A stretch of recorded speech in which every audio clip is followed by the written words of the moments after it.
De ce que Dieu lui avait octroyé, il ne prenait que les provisions nécessaires pour faire vivre sa famille durant 1 an. Celle-ci était constituée de dattes et d'orge, de qualité moyenne. Malgré cela, il puisait dans les vivres de sa famille, sallallahu alayhi wa sallam, pour donner, au risque même d'être dans le besoin avant la fin de l'année. Donc le prophète sallallahu alayhi wa sallam, il avait des provisions qui lui servaient à lui, à sa famille pendant 1 an. Des dattes, de l'orge, du blé, des choses comme ça.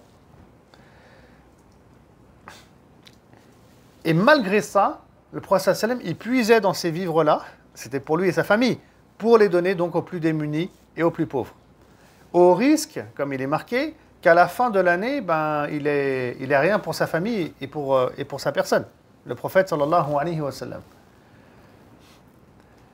Bon, cela peut expliquer un événement qui a lieu au moment de la mort du prophète sallallahu alayhi wa sallam.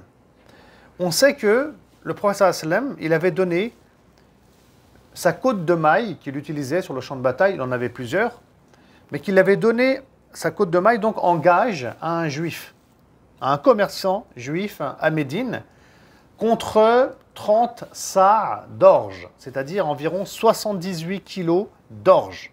Et l'idée c'était quoi? C'était que le prophète sallallahu alayhi wa sallam lui rende à un moment donné les 78 kilos d'orge et que le juif du coup lui restitue sa côte de maille, sa cuirasse au prophète sallallahu alayhi wa sallam.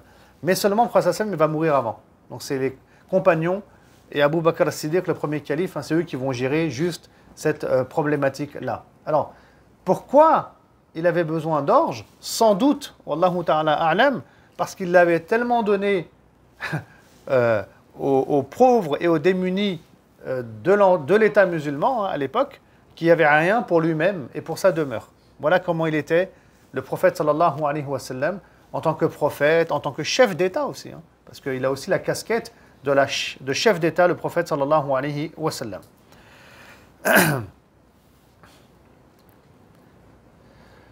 Il était tellement généreux, le prophète sallallahu alayhi wa sallam, qu'il va même offrir ses biens avant de mourir. Et il va tomber malade, vous savez, quand il meurt, le prophète sallallahu alayhi wa sallam, il tombe malade 14 jours environ, 2 semaines. Eh bien, on sait aussi que la veille de sa mort, dans sa chambre où il était, c'était l'appartement de Aïcha, son épouse, radiyallahu ta'ala anha, eh bien, il n'y avait plus d'huile pour éclairer la pièce. À l'époque, ils utilisaient des lampes à huile. Eh bien, il n'y avait plus d'huile à la maison. Et donc, Aïcha, elle a dû aller voir le voisinage, sans doute Hafsa qui habitait juste en face, Hafsa qui est aussi une épouse du prophète sallallahu alayhi wa sallam, qui est en même temps la fille de Omar ibn al-Khattab, sans doute qu'elle est partie la voir pour lui demander un peu d'huile pour éclairer la pièce. Vous voyez, le prophète sallallahu alayhi wa sallam, il était modeste et il était très généreux. Et ce n'était pas un problème pour lui. Là, on pourrait avoir de la pitié, miskin, comment il était. Non, lui, il est heureux, il est content. Et le prophète sallallahu alayhi wa sallam, ce qu'il veut, c'est ce qu'il y a dans l'au-delà. Le prophète sallallahu alayhi wa sallam, ce qu'il a construit et bâti, c'est l'au-delà, pas ce bas monde.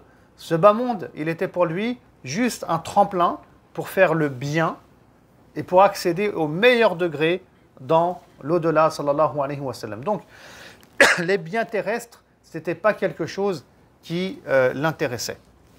Donc, ce n'est pas quelqu'un qui était puissant, riche.